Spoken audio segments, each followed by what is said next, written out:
ফিরহাদ হাকিম তিনি ঘরে বাইরে প্রবল চাপে, পুরসভার কেউ তাকে মানছেন না, তৃণমূল নেত্রীও বুঝতে চাইছেন না। ঘনিষ্ঠ মহলে এভাবেই নাকি হতাশা প্রকাশ করেছেন ফিরহাদ। ঘনিষ্ঠ মহলে হতাশা প্রকাশ কিসের ইঙ্গিত বলুন তো? এই প্রশ্ন এই মুহূর্তে উঠছে। এই পরিস্থিতিতে মেয়র পদে ইস্তফা দিতে পারেন তিনি, এমনটাই খবর। ফিরহাদের ঘনিষ্ঠ মহল সূত্রে ইতিমধ্যেই একটা জল্পনা শুরু হয়ে গিয়েছে কলকাতার মেয়র পদে। সেই পদ থেকে কি ইস্তফা দেবেন ফিরহাদ হাকিম? ঘরে বাইরে প্রবল চাপ, আর সেই চাপ ক্রমশ বাড়ছে ফিরহাদের, এমনটাই খবর পাওয়া যাচ্ছে।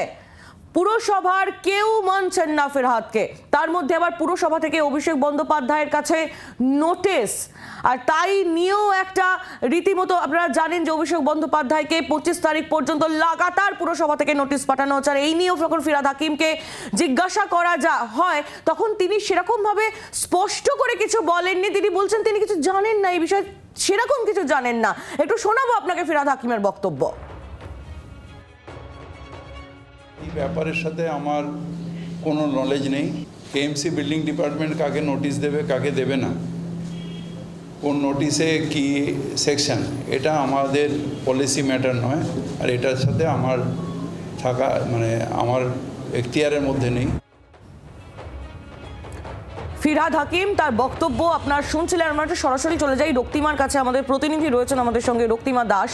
রক্তিমা, ফিরহাদ হাকিম তার যে বক্তব্য আমরা কিছুক্ষণ আগে দর্শকদের শোনালাম যে অভিষেক বন্দ্যোপাধ্যায়ের বাড়িতে নোটিশ পাঠানো তার এখতিয়ারের মধ্যে নেই, তিনি কিছু জানেন না।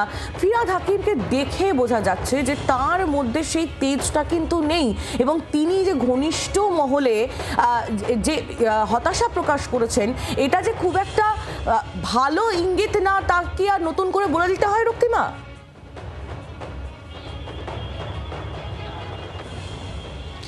দেখো, একদমই মূলত যে নোটিশ নিয়ে এত সংঘাত, এত বিতর্ক, দেখো সেই নোটিশ যে অভিষেক বন্দ্যোপাধ্যায়ের বাড়িতে কলকাতা কর্পোরেশন থেকে পাঠানো হয়েছিল, যা পাঠিয়েছিল বিল্ডিং বিভাগ।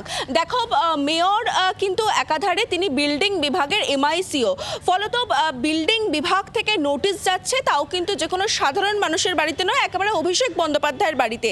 সেটা মেয়র জানছেন না, যেমনটা তিনি জানিয়েছেন যে তিনি কিছুই জানতেন না। দেখো, যদি কমিশনার এবং মেয়রের যে সংঘাত যেটা বারে বারে সামনে আসছে, সেই বিষয়টাও যদি ধরা হয় তাহলে মেয়র এবং তিনি একাধারে বিল্ডিং বিভাগের এমআইসি, তাও তিনি জানতে পারছেন না।